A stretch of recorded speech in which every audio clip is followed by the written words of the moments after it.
أعوذ بالله من الشيطان الرجيم. بسم الله الرحمن الرحيم. وصلى الله على سيدنا محمد وآله الطاهرين. أما بعد، قال مولانا أمير المؤمنين عليه السلام: اليوم يوم العمل ولا الحساب، وغدا يوم الحساب ولا العمل. اللهم صل على محمد وآل محمد وعجل فرجهم. زه ټولو نه مخکې تاسو ټولو لیدونکو خدمات کې سلام عرض کوم. و اندی سره سره د مو ملګري پسواني ولایت ول هم شکریا ادا کوم چې هغوی د تکلیف کوي او مختلفو موضوعاتو باندې د تاسو سره خبرې اترې کوي. ونن هم چې هغوی ماته کوم موضوع کړی دی، هغه موضوع دی نفس نه پیروي کونه و وغده و ټولني ارزو لرله. و دغه موضوع باندې روشنۍ اچولو دپاره، توضیح ورکولو دپاره تاسو خدمت کې ما د مولا امیر المؤمنین علیه السلام هغه 42 نمبر خدمت نهج البلاغه کې ذکر شوی دی، تاسو خدمت کې مخاخه کړی دی.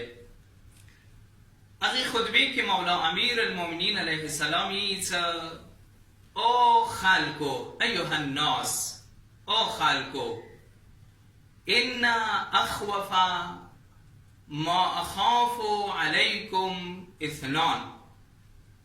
او خلکو زه تاسو باندې دوو شیو واجې نه ډارېږم چې هغه دوه شیونه تاسو هلاک کولی شي، تاسو گمراه کولی شي. هغه دوه شیونه کوم دي؟ لکه څنګه مو موضوع کې هم اشاره وکړله. نمبر 1 اتباع الهوا، یعنی خپل نفس نه پیروي کونه، نفس نه اتباع کونه.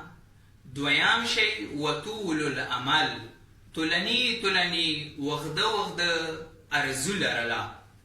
پس دغه دوی داسې بیماریانې دي چې دغه انسان هلاکوي، ګمراهۍ طرف ته بیایي. څومره پورې چې دغه خطبې چې مولا امیر المؤمنین علیه السلام ویل کړي دی، دغه خطبې کوم حالاتو کې چې مولا امیر المؤمنین علیه السلام ویل کړي دی، هغو حالاتو نه نوی خبر وره پورې د مولا امیر المؤمنین علیه السلام دغه کلام ته نشي رسېدلی. نو بس اول پکار دی دغو حالاتو نه ځان خبر کړي چې کومو حالاتو کې مولا امیر المؤمنین علیه السلام دغه خطبه ویل کړي دی. دویم، د مولا امیر المؤمنین علیه السلام دغه خطبه مخاطبین څوک وو؟ چاته مولا امیر المؤمنین علیه السلام دغه خطبه ویل کړي دی. پس چې کله دغه خطبه کوم وخت کې مولا ویل کړي دی، زمان نه خبر شي. و اندی سره مخاطبین څوک وي؟ مخاطبینو نه خبر شي. هغه نه وروسته به د مولا امیر المؤمنین علیه السلام دغه کلام باندې به ښه پوه شي. اما کوم ټیم کې مولا امیر المؤمنین علیه السلام دغه خطبه ویل کړي دی، هغه وخت و چې کله مولا امیر المؤمنین علیه السلام جنگی جمل نه وقع شولو، راغللو شهر کوفې ته. پس کوم حالات و؟ حالات هغه و چې مولا امیر المؤمنین علیه السلام یو غټ جنگ کړی و چې هغه جنگ نه مولا امیر المؤمنین علیه السلام وقع شو شهر کوفې ته.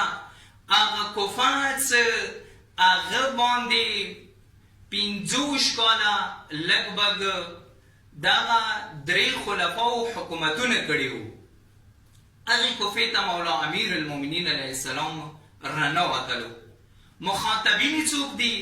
مخاطبین کوفیان دي. کوم کوفیان؟ هغه کوفیان چې هغوی کې عمر سعد محی کسان موجود دي. کوم کوفیان؟ هغه کوفیان چې هغوی کې شمر بن ذوالجوشن محی کسان موجود دي. هغه کوفیان چې هغوی کې شباس بن ربعی موجود دی. هغه کوفیان چې هغوی کې عبید الله ابن عباس موجود دی. اگر چې کېدای شي عبید الله ابن عباس د کوفې والا نه و، مدینې والا و، خو به هر حال جنګ جمل نه څه کله وفا شو، مولا امیر المؤمنین علیه السلام سره و، دغې خطبې ورکولې ټایم کې دغه موجود و.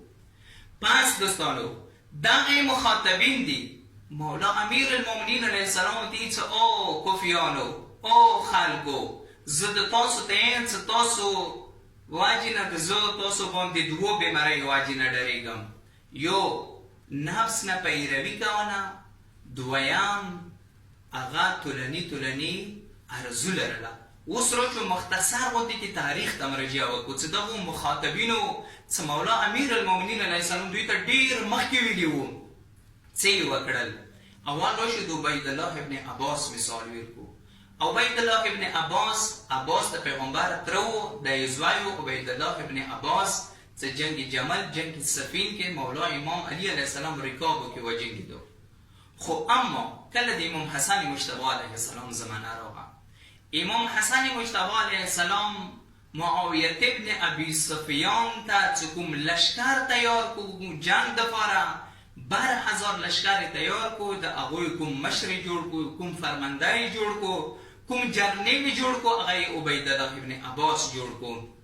عبید الله ابن عباس سره دویم کس یې څه جوړ کړلو، هغه قیس بن سعد بن عباده و. خو یې چې کله دغه عبید الله ابن عباس کله د معاویه مقابلې ته راووتو، معاویه ورته 1 میلیون درهم ویر کړل.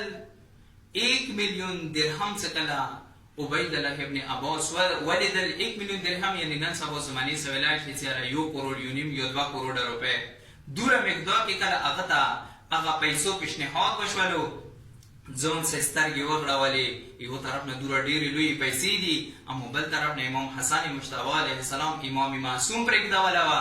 خو دې ټایم کې څه وکړئ چې خپل نفس نه پیروي شروع کړله، اتباع الهوا، خپل نفس نه پیروي شروع کړله.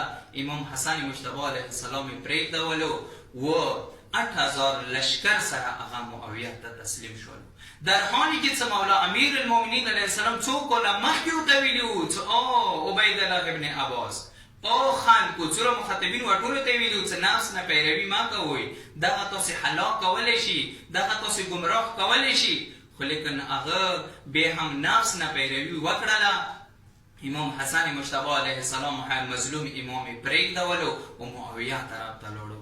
وندي سره قیس بن سعد بن عباده چې هغه ته معاویه طرف نه بارها پیشنهادات میلاو شو، د ډېرو پیسو پیشنهادات میلاو شو، خو چونکې هغه نفس نه پیروي ونه کړله هغه ته نجات نصیب شولو، ویلې نفس پیروي یې پرېږدوله. اندیشان نور مخاطبین چې دغې خطبې وو هغه و عمر سعد، شمر، شباس بن ربعی و غیره و غیره، کوم هغه کسان چې هغوی کربلا کې د مولا امام حسین علیه السلام بدي وکړله. دغه کسان هم موجود و دغه خطبو کې. مولا امیر المؤمنین علیه السلام ته ویلي وو چې او عمر سعده تا چې کوم ټولني ارزو لرې دغه تا ګمراه کولی شي. ویلي سنه 61 هجري کې چې کله مولا امام حسین علیه السلام قتل منصوبه جوړه شوله، چې عبید الله ابن زیاد عمر سعد وغوښتلو ته یې چې ما ته پاته دی تا ډېر ټولني ارزو دی چې تا ته د شهر رای حکومت میلاو شي. خو اما دغه شهر رای حکومت ته به ته رسېږې، خو یو شرط دی. ویله هر شرط وي قبلوم یې چې شرط دی چې زه دغه ارزو ته ورسېږم. ویله شرط دا دی چې منډه لاړ شه، مولا امام حسین علیه السلام د کوفې لیارې کې دی، هغه مخې ونیسه، هغه شهادت باندې ورسوه. چې کله دا خبره واورېدله یې څه سوچ فکر کې شولو. ته یې د څه عبید الله ابن عبید الله ما ته دغه غوندې کې مهلت راکړه چې زه لږ سوچ وکړم.